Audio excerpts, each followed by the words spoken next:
playing from Bhavya Bharat.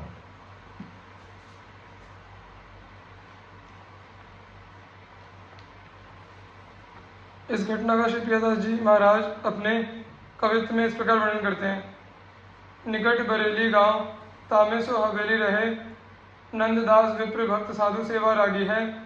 करे द्विज द्वेष तासो मुई एक बछिया लय, डारी दही खेत मांझ गारी जग लागी है। हत्या को प्रसंग करे संत जनहु सो लड़े, हिंदू सो न मारे यह बड़ो ही अभागी है। खेत पर जाए वाही लियो है जीवाए, देखी द्वेषी परे पाए, भक्ति भाई मति पागी है। श्री अलजी महाराज परम वैष्णव संत श्री अनंतानंद जी महाराज के कृपा पात्र शिष्य थे। तीर्थ यात्रा और भगवत भक्ति के प्रचारार्थ प्राय देश देशांतर में भ्रमण किया करते थे। एक बार विचरण करते हुए आप ऐसे राज्य में पहुंच गए जहां का राजा महानास्तिक और भगवत विमुख था। संतों और वैष्णवों के प्रति उसके मन में अकारण ही द्वेष था। यदि कोई संत भूले भटके उसके राज्य में चले जाते तो वह उन्हें गुलेल से मारता। वह दुष्ट राजा संतों के तिलक को लक्ष्य करके गुलेल चलाता था, जिससे कितने ही संतों के सिर और नेत्र फूट गए थे। यथा राजा तथा प्रजा। राजा से पहले उसके नगर के लोग ही कि संत को देखकर उसको भांति भांति तिरस्कृत करते फिर भगा देते। राजा से पहले उसके नगर के लोग ही कि संत को देखकर उसको भांति भांति तिरस्कृत करते फिर भगा देते।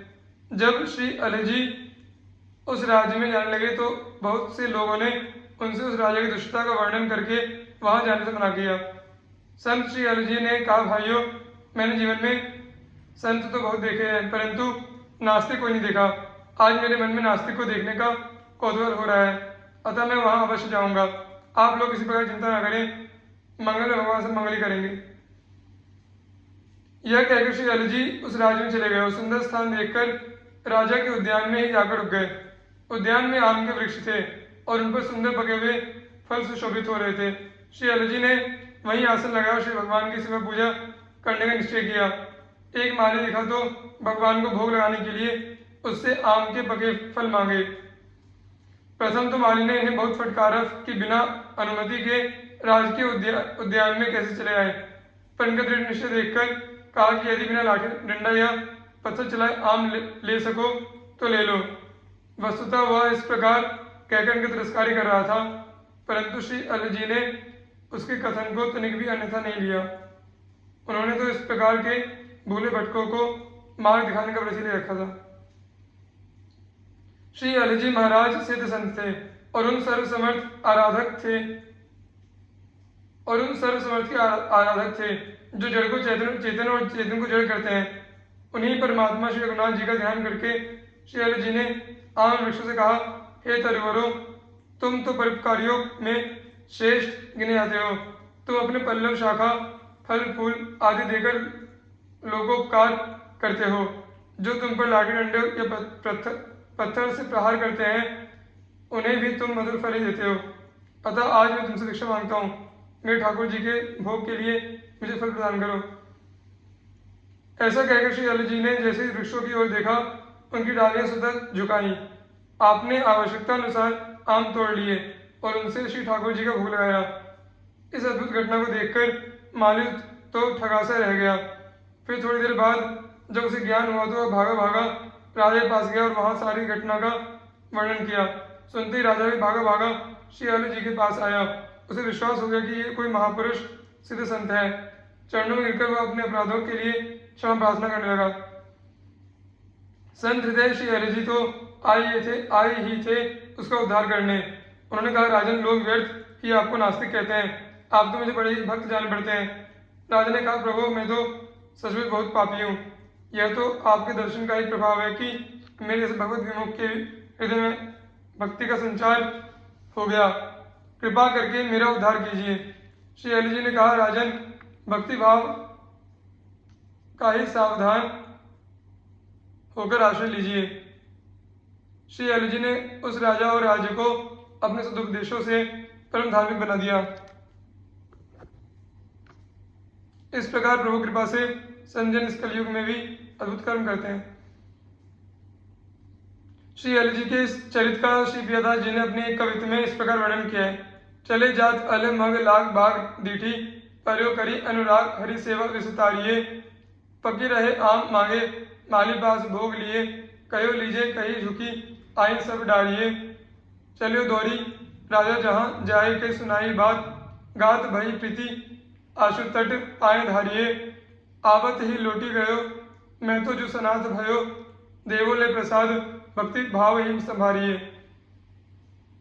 श्री वाल्मीकि जी। गणिका थी श्री वाल्मीकि जी। लोक और वेद दोनों से गर्हित था उनका कर्म, परंतु प्रभु की कृपा कब किस पर हो जाए, कब किसके किस जन्म का पुण्य उदय हो जाए यह पता नहीं होता। श्री वाल्मीकि जी भी यह नहीं जानती थी कि आज मेरे किस सौभाग्य का उदय हुआ है। एक वेश्या के द्वार पर साधु, कहीं ऐसा ना हो कि मेरा परिचय पाकर महात्मा लोग चले जाएं। दक्षिण देश की उस गणिका ने नगर से लौटकर देखा कि उसके द्वार के सम्मुख पीपल के पेड़ के नीचे के चबूतरे पर वैष्णव संतों ने आसन कर रखा है। धूनी जल रही है। छत्ता गाड़कर उसके नीचे ठाकुर जी का सिंहासन लगा दिया है। साधुओं में कोई चंदन घिस रहा है, कोई पार्षद पूजा पात्र मल रहा है और कोई तिलक कर रहा है। वेश्या ने सोचा कि मैं इनका आतिथ्य करने योग्य तो हूं नहीं, मेरा अन्न भला साधु कैसे ग्रहण करेंगे। वह भीतर गई। एक चांदी की थाली में जितनी स्वर्ण मुद्राएं आ सकी उसने लाकर ठाकुर जी के सामने थोड़ी दूरी पर रख दिया। मैया तू कौन है? एक साधु ने पूछा। इतना द्रव्य श्रद्धा से अनजान स्त्री का निवेदन करना कम आश्चर्यजनक नहीं था। आप और चाहे जो पूछे परंतु मेरा परिचय न पूछे। उसने मुख नीचा करके प्रार्थना की। साधु से भय की क्या बात है? महात्मा ने आग्रह किया। मैं महानीच हूँ, मेरे पापों का कोई हिसाब नहीं। संभवतः मुझे देखकर नरक के जीव भी घृणा करेंगे। पाप ही मेरा जीवन है, शरीर को बेचकर मेरी जीविका चलती है। रोते हुए उसने कहा, ले जा अपना थाल, साधु वैश्याओं का धन नहीं लिया करते। एक साधु ने झक दिया, महाराज मेरी जैसी महापापिनी से नरक या नारकीय जीव तक घृणा कर सकते हैं, किंतु गंगा गोदावरी आदि पुण्यों तो या नदियां तो घृणा नहीं करती।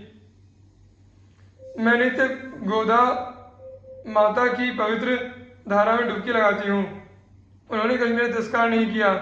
सुना है कि साधु गंगा गोदावरी आदि नदियों से भी अधिक पवित्र होते हैं। संतों सुरसरी को भी पवित्र कर देते हैं। आप यदि मुझसे घृणा करेंगे तो फिर कौन पतितों का उद्धार करेगा? मेरा दुर्भाग्य। उसने अत्यंत दुखित होकर थाल उठा लिया। मैया श्री रंगनाथ के लिए मुकुट बनवा दे। मंडली में जो सबसे वृद्ध थे उन्होंने कहा। गणिका की भक्ति भरी वाणी ने उन्हें द्रवित कर दिया था। जिसकी भेंट संत नहीं लेते उसकी रंगनाथ तो क्या लेंगे। साधु तो भगवान से भी अधिक दयालु होते हैं। वे तो उन सर्वेश से भी अधिक पतितों पर कृपा करते हैं। जिसका तिरस्कार साधुओं ने ही कर दिया उसके लिए भगवान से क्या आशा रही। वह रोती हुई जा रही थी।